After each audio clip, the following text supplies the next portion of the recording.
میرا خیال ہے یہ اس کا جواب آپ کو بھی معلوم ہوگا کہ کیسے اس کی تیاری ہوتی ہے.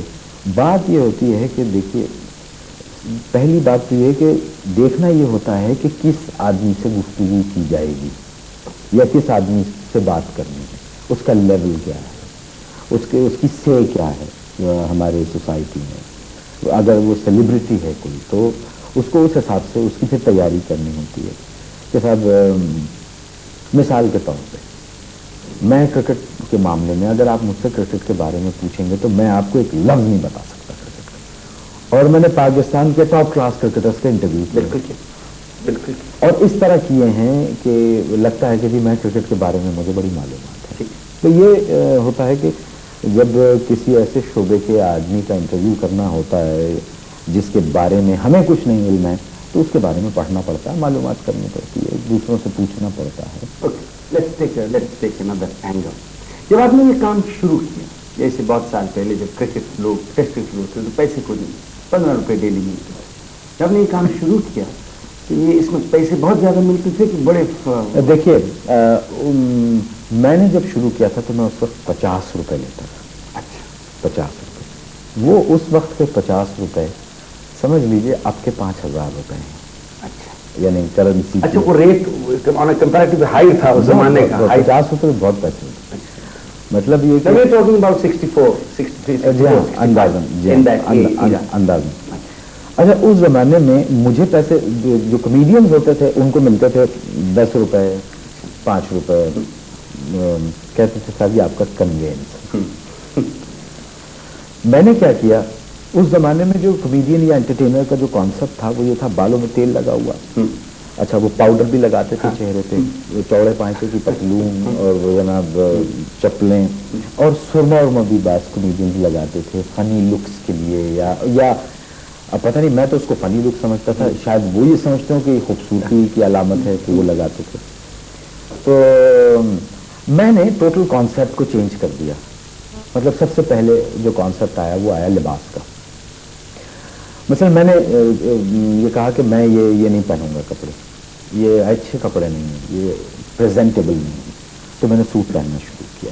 وہ میری جو عادت ہے وہ آج تک ہے. And you are very particular about جو کپڑے آپ پہن کے اسٹیج پہ آتے ہیں اس کے آپ پرٹیکولر ہیں. ہاں بہت, مطلب یہ کہ لباس کے معاملے میں مجھ میں بڑی کمزوری ہے. مطلب یہ کہ میں کوئی ایکسٹراڈنری لباس نہیں پہنتا میں سمپل سوٹس ہوں, لیکن ان میں سمپلسٹی ہوتی ہے اور جو مناسب میچنگ ہوتی ہے اس کا پورا خیال رکھتا. میں نے آپ کی ایک عادت دیکھی, پتہ آپ نے نوٹ کی, آپ کو پتہ ہے وہ عادت. میں آپ کی گاڑی میں آپ کے ساتھ ایک دفعہ بیٹھا, آپ نے فوراً کوٹ اتار کے اپنا ہاں وہ ہینگر میں خراب نہ ہو جائے. اچھا ایک اور بڑی پرابلم ہے, میں اس معاملے میں بڑا فنکی آدمی ہوں. مثال کے طور پہ اگر آپ مجھے کپڑے جب میں پہنتا ہوں اگر کہیں کوئی رنکل پڑا ہوا ہو لوگوں کے دیکھنے سے پہلے تو میں نہیں پہنتا ہوں, اس کو ٹھیک کرو, اس کو دوبارہ استری کرواتا ہوں میں. تو یہ ایک اچھی عادت کہہ لیں یا بری عادت کہہ لیں, تو میں اس کو پہنتا ہوں تو اتارتا ہوں جب تو اس کو ہینگر میں ٹانگ دیتا ہوں, تو پھر باقاعدہ اس کو طریقے سے لٹکا کے, تاکہ جب دوبارہ اتر کے اسے پہنوں تو وہ شکنے اور نکل گئی, وہ یہ نہ لگے کہ مٹکے میں سے نکال کے سوٹ پہن کے آ جائے. آپ کپڑے اکٹھے کرتے ہیں کیونکہ آپ کا تو پروفیشن. میرے پاس بہت کپڑے ہیں. اچھا نہیں صاحب, بے انتہا کپڑے ہیں, اللہ کا شکر ہے. ایک زمانے میں کپڑے مانگ کے پہنا کرتا تھا. ہاں مطلب میرے کچھ دوست ہیں, مطلب اس وقت اتنے حالات ایسے تھے نہیں کہ سوٹ افورڈ کر سکتے, تو میرے کچھ دوست ہیں جن کو اللہ تعالیٰ خوش رکھے, ان کے مطلب میں ڈھونڈ کے دوستی کرتا تھا کہ کون سا ایسا اچھا دوست ہے جس کا سائز مجھے صحیح ہو جائے, تو وہ کپڑے پہنا کرتا تھا. لیکن اللہ کا شکر ہے کہ آج میں اپنے کپڑے پہنتا ہوں اور اچھے پہنتا ہوں. یہ آغاز جب آپ نے کیا تو آپ کی جو فیملی بیک گراؤنڈ ہے معاشی لحاظ سے, آپ کی ہونڈا ایکارڈ بیک گراؤنڈ ہے کہ دیکھیے اب ہونڈا ایکارڈ کی بات ہے تو اس میں پھر موٹر سائیکل بھی آتی ہے. موٹر سائیکل ہے, آپ سائیکل پہ آ جائیے. اچھا مطلب یہ کہ آپ نے شروع جب کام کیا تو آپ تو وہ مثلاً یہ کہ جب میرے گھر والے ہندوستان سے جب وہ مائیگریٹ کر کے آئے تو ہندوستان میں تو ایکارڈ اور موٹر سائیکل کے درمیان میں تھے, لیکن جب یہاں پہنچے تو حالات زیادہ خراب لوٹا کے آئے. بالکل حالات زیادہ خراب ہو گئے. تو بڑی محنت کی. مطلب والد صاحب کی صحت دیکھ کے میرا دل نہیں چاہتا تھا کہ میں پڑھ دوں. اور میرے ٹیچرز کہتے تھے, میرے پرنسپل کہتے تھے میرے والد سے کہ بڑا انٹیلیجنٹ لڑکا ہے, اور اگر یہ پڑھنا چاہے تو ہم اس کو پڑھائی کے لیے تمام فیسلٹیز دیں گے, اسکالرشپ دینے کے لیے ہم تیار ہیں, یہ پڑھیں. تو والد کو جب یہ پتہ چلا کہ میں اس پروفیشن میں, کہیں سے ان کو معلوم ہو گیا, تو انہوں نے بہت مارا ہے ایک دن. وہ پہلی دفعہ تھا جو انہوں نے مجھے یاد ہے بیلٹ سے مارا تھا. جو بیلٹ میں پہنا ہوا تھا وہ اتروائی انہوں نے, اور اسی سے خوب ٹھکائی اور رونے لگے. جب مار مار کے تھک گئے تو پھر وہ رونے لگے, کہنے لگے کہ میں تم کو زندگی میں ایک بڑا آدمی دیکھنا چاہتا تھا, اور تم یہ کس کام میں پڑ گئے. ان کا مینٹل وہی ویو یہ تھا کہ یہ کام عزت دار نہیں ہے. ہمارے یہاں ایک شو بزنس. دیکھیے میں آپ کو اس طرح سمجھاتا ہوں کہ دو طرح کی چیزیں ہیں. ہم لوگ بڑے ہپوکریٹ ہیں. ایک جگہ تو کہتے ہیں کہ صاحب یہ اس کام میں کوئی رسپیکٹ نہیں ہے, کوئی یہ نہیں. اور آن دی ادر ہینڈ ملک کے جو ٹیلنٹڈ اور مشہور لوگ ہیں ان کو گھروں میں بلا کے, ان کو تقاریب میں بلا کے لوگ پھر اپنی اس جلدی میں. تو پھر جب ایسی بات ہے تو مان کیوں نہیں لیتے کہ بھائی آپ یہ دیکھیے کروڑ لوگ ہیں, ان میں آرٹسٹ چند کیوں ہیں. مطلب اگر ایسی بات تھی, اگر ٹیلنٹ اتنی آسانی سے آ سکتا تھا تو پھر اس دنیا کا ہر آدمی ایکٹر ہوتا اور ہوتا. اور کون نہیں چاہتا ہے فار دیٹ میٹر کہ وہ نمایاں ہو سوسائٹی میں. مثلا یہ کہ ایک ملٹی ملینر کو آپ میرے برابر میں بٹھا دیجئے کسی محفل میں, مجھے بٹھا دیجئے یا آپ کو بٹھا دیجئے, تو لوگ آپ کی طرف زیادہ دیکھیں گے, ان کی طرف نہیں دیکھیں گے. تو ثابت یہ ہوا کہ ایک جو انٹرٹینر ہے یا ٹیلنٹڈ آدمی نمایاں ہوتا ہے. اچھا, آپ نے مقام شروع کیا, ٹیلی ویژن میں آپ نے انٹری کیسے کی؟ Very interesting story. مجھے سنتوش رسل لے گئی تھی ٹیلی ویژن امیر امام کے پاس, جو آج جنرل مینیجر ہے. کہا کہ صاحب ان کو چانس دیجیے, تو بہت مشہور آرٹسٹ ہیں اسٹیج کے. انہوں نے کہا جی میں جانتا ہوں, ان کا نام سنا ہوا ہے. انہوں نے ایک پلے میں کام دیا, پلے کا نام تھا چور. اب وہ ممک کی ایسی عادت تھی کہ کہیں میں محمد علی بن جاؤں, کہیں وحید مراد بن جاؤں. اوپر سے انہوں نے صاحب اس قدر لکھا ہے مجھے امیر امام صاحب نے. کہنے لگے سنیے, اگر وحید مراد کی ضرورت ہوگی ہم ان کو بلا لیں گے, وہ ہمارے دوست ہیں. محمد علی کی ضرورت ہوگی ہم ان کو بلا لیں گے, آپ خود. وہ انہوں نے اور مجھے نروس کر دیا. تو میں چلا آیا. اس کے بعد پھر میں کئی عرصہ, بہت لمبے عرصے تک میں ٹیلی ویژن گیا نہیں. اور اسٹیج پہ آپ گرو کرتے رہے. جی اس طرح. پھر ضیاء محی الدین شو شروع ہوا. تو اس دوران چھوٹے موٹے, پھر بعد میں بلایا گیا مجھے ٹی وی پہ, تو میں نے ظہیر خان اور آفتاب عظیم ان لوگوں کے پروگرامز کیے میں نے ٹیلی ویژن سے. لیکن جو مجھے صحیح پک ملی وہ ضیاء محی الدین شو ملی. اور میں ضیاء محی الدین کا, وہ جہاں بھی ہیں خوش رہیں, میں ان کا بہت شکر گزار ہوں کہ انہوں نے بڑی گرومنگ کی میری. انہوں نے پہلے تو چند باتیں کہ تم یہ جو کہتے ہو اسٹیج پہ آ کے یہ مت کہا کرو, یہ اس طرح نہیں کھڑا ہونا چاہیے, اس کے مینرزمز یہ ہیں تھیٹر کے لیے. بہت تم سے میں نے بہت کچھ سیکھا. تو وہاں سے پھر مجھے چلے گئے.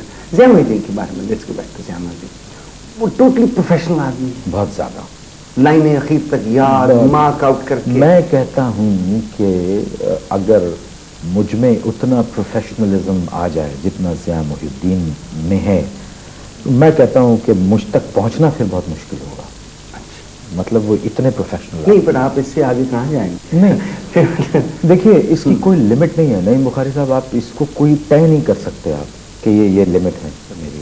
ممکن ہے کل میں کوئی ایسا کام کر دوں کہ میں اس سے آگے نکل جاؤں. اور شو بزنس بڑی انپریڈکٹیبل بزنس ہے. مشہور ہوتے ہیں آپ تو بہت جلدی ہوتے ہیں, اور اتنی تیزی سے آپ کا ڈکلائن بھی ہوتا ہے. کیا ہوگا اگر یہ فیم آپ کی چلی گئی؟ اچھا دیکھیے نعیم بخاری صاحب, اگر یہ چھن جائے مجھ سے تو یا تو میں پاگل ہو جاؤں گا یا میں لوگوں سے ملنا چھوڑ دوں گا, اگر میرا بلیو اللہ میں نہیں ہے تو. اچھا, مجھے میرے قرآن نے, میرے اللہ نے جو مجھے بتایا ہے اس حساب سے مجھے اس بات کا پختہ یقین ہے, اور میں منتظر ہوں اپنے ڈیفیم ہونے کا, میں منتظر ہوں اپنے زوال کا. اس کی وجہ یہ ہے کہ کائنات میں, خود کائنات سمیت دنیا کی ہر چیز زوال پذیر ہوگی سوائے اللہ تعالیٰ کی ذات مبارکہ کے. یہ تو جب یہ طے ہو گیا ہے، یہ بات اس کتاب میں کہی گئی ہے جس کتاب کے بارے میں کوئی کنٹروورسی نہیں ہے، جس کے بارے میں کہا گیا ہے کہ یہ مکمل کتاب ہے اس پوری دنیا کی، اس پوری کائنات کی. تو میں الحمدللہ مسلمان ہوں and I am proud to be a Muslim, اور اس کے لیے میں ہر وقت تیار ہوں. مطلب مجھے اب بھی، یعنی آپ تو بہت آگے کی بات کر رہے ہیں، میں آپ کو اب کی بات کرتا ہوں. بہت اس پاکستان میں اگر میں آپ سے یہ کہوں کہ اس آدمی نے معین اختر کو نہیں پہچانا تو آپ کے لیے حیرت کی بات ہوگی، لیکن ہیں ایسے لوگ جو گزر جاتے ہیں میرے سامنے سے، مجھے نہیں پہچانتے، مجھے اس کی قطعی فکر نہیں ہے، نہ پرواہ ہے مجھے. میں کہتا ہوں اس آدمی نے مجھے نہیں پہچانا اور کل بھی یہی ہوگا. لیکن ایک بات اور بھی ہے ساتھ ساتھ، یہ تو میں نے آپ کو تصویر کا ایک رخ دکھایا کہ زوال آئے گا، لیکن جتنی میری زندگی ہے کائنات کے زوال سے پہلے اگر اللہ تعالیٰ چاہے تو جب تک میری زندگی ہے میں اسی فین پہ رہوں گا، ٹھیک، اگر وہ چاہے تو. کیونکہ دیکھیے اس کے لیے اس کو کوئی ایفرٹ نہیں کرنا پڑتا. مطلب قرآن شریف میں جو ترجمہ ہے اس کا مفہوم میں آپ سے عرض کروں کہ پروردگار جس کام کے لیے چاہتا ہے کہ وہ ہو جائے اس کے لیے اتنا ارشاد فرماتا ہے کہ بس ہو جا. ابھی کیسے ہوتا ہے، کیوں ہوتا ہے، یہ اس کو بہتر پتا ہے. آئی ریلیجس دین کے معاملے الحمدللہ میں نے قرآن پڑھا ہے، پورا تو نہیں پڑھا لیکن جتنا بھی پڑھا ہے ترجمے کے ساتھ پڑھا ہے. اچھا، اور بآواز بلند اور صاف. ہاں، اس کے تو اسٹیجز ہیں نا قرآن مجید کے، اس میں جو احکامات ہیں اس میں یہ ہے کہ بآواز بلند پڑھو، صاف صاف پڑھو، خوش الحانی سے پڑھو، سمجھو، عمل کرو اور آگے پہنچاؤ. یہ اس کے جب آپ پروگرام وغیرہ کرتے ہیں تو دعا بھی کر کے چلیں؟ آف کورس، بالکل. آپ حیران ہوں گے کہ میں سفر کرتا ہوں اس کی دعا باقاعدہ پڑھتا ہوں، گاڑی میں بیٹھتا ہوں اس کی دعا پڑھتا ہوں. اچھا، ایک بات جو سب سے اب جو آج کل ہمارے یہاں جو پرابلم اور مسائل میں ہم لوگ گھرے ہوئے ہیں، یہ پتہ نہیں چلتا کون صحیح کہہ رہا ہے کون غلط کہہ رہا ہے. اس کی ریزن یہ ہے کہ ریلیجس اویئرنیس نہیں ہے ہم لوگوں میں. مطلب قرآن اب سب پڑھ لیتے ہیں کہ جی مثال کے طور پہ آیت پڑھی جاتی ہے سفر میں اگر آپ جاتے ہیں، وہ سبحان الذی سخر لنا ھذا وما كنا له مقرنین وانا الی ربنا لمنقلبون. اب پڑھ تو لیا، اب آپ کو پتہ نہیں ہے کہ آپ پڑھ کیا رہے ہیں. ٹھیک، تو یہ معلوم ہونا بہت ضروری ہے. دیکھیے قبول تو وہ کر لیتا ہے، لیکن اگر ایک چیز آپ کو معلوم ہو، آپ کو پتہ ہو کہ آپ کیا کہہ رہے ہیں، تو آپ اس کو اس فیلنگ سے کہیں گے. ٹھیک، مثال کے طور پہ اس آیت کو اگر کوئی ایسا شخص ہے جو عربی نہیں پڑھ سکتا تو وہ اس کا ترجمہ پڑھ سکتا ہے، اس کے ترجمے کا مفہوم پڑھ سکتا ہے. اس کا مفہوم کچھ یوں ہے کہ اے اللہ، میں اس سواری کو اپنے قابو نہیں کر سکتا تھا، میں تیرا شکر گزار ہوں کہ میں نے تیرے حکم سے اس سواری کو اپنے تابع کیا ہوا ہے، اور بے شک مجھے لوٹ کے تیرے ہی پاس آنا. تو یہ پڑھ لے آدمی. مطلب یہ کہ دیکھیے اللہ تعالیٰ نوز ایوری لینگویج، ہر زبان اللہ جانتا ہے، لیکن اگر عربی پڑھیں تو اس کا تو لطف ہی کچھ اور ہے. ٹیلی ویژن کے جو اسٹارز ہوتے ہیں ان کی ٹرانزیشن جب ٹیلی ویژن سے فلم میں ہوتی ہے تو بہت زیادہ وہ کامیاب نہیں ہوتے. وجہ کیا ہے؟ بہت کم ہیں جنہوں نے ٹرانزیشن کی ہے ٹیلی ویژن اسکرین سے بڑی اسکرین پہ اور چلی. دیکھیے بات ایسی نہیں ہے، بات یہ ہے کہ کس آدمی کو کیسا موقع ملتا ہے. مثلا جاوید شیخ ٹیلی ویژن سے گئے، بہت کامیاب ہیں. قبیل ٹیلی ویژن سے فلم میں گئے، بہت کامیاب ہیں. ایسی بے شمار آپ کو اظہار قاضی ہیں، بے شمار ایسی مثالیں آپ کو ملیں گی. تو یہ تو کہنا غلط ہوگا کہ سب ٹی وی کا آدمی ہے فلم میں ٹک جاتا ہے، لیکن فلم میں زیادہ نہیں چلتا. فیض جمال فلم کے ایکٹر ہیں، عابد علی فلم میں بہت کام کر رہے ہیں، ایسے بہت ساری آپ کو مثالیں ملیں گی. لیکن بات یہ ہے کہ کیا کہانی ملتی ہے، اس کہانی میں آپ کو مواقع کیا دیے جاتے ہیں کام کرنے کے، اس کے بعد پتہ چلتا ہے کہ یہ شخص فلم میں کامیاب ہوگا یا نہیں. آپ نے کتنی فلمیں کی؟ میں نے 3-4 فلمیں کی. کیسی گئیں؟ آپ کے فینس جو ہیں ان کی فیڈ بیک کیا؟ دیکھیے بات یہ ہے لوگوں نے دیکھ کے خوش تو بہت ہوئے، لیکن بات جو پروفیشن میرا ہے انٹرٹینمنٹ کا، فلم کی یہ پرابلم ہے کہ اگر فلم کی لینتھ بڑھتی ہے تو اگر نزلہ کسی پہ گرتا ہے تو وہ کمیڈین پہ گرے گا یا انٹرٹینر پہ گرے گا. اچھا. جو بھی وہ کلپ آف ہو جاتا ہے, وہ کاٹ دیتے ہیں. تو جن فلموں میں وہ کام میں نے بہت کیا, لیکن جب وہ اسکرین پہ دیکھا تو وہ اتنا نہیں تھا, چاپ آف. جی ہاں. تو اب اسی لیے اچھا, پھر دوسری چیز یہ فلم کا میرا رجحان بھی کبھی نہیں رہا. میرا جو لسٹ ہے, میرا جو لطف ہے وہ اسٹیج اور ٹیلی ویژن ہی ہے. فلم میں دیکھیے, اگر کبھی ایسا موقع ملا کہ مجھ پہ ہی بنائی گئی فلم جو کہ شروع ہو رہی ہے, تو اس میں پھر میں پروف کروں گا انشاءاللہ کہ میں فلم کا بھی اتنا ہی اچھا ایکٹر ہوں جتنا میں ٹیلی ویژن کا ہوں. سے بنتے ہیں. جی ہاں.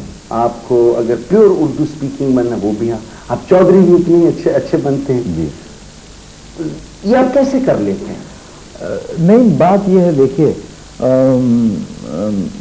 اب کہا یہ جاتا ہے کہ مثلا اب پھر میں اللہ تعالیٰ پہ آتا ہوں دوبارہ. دیکھیے, اللہ تعالیٰ نے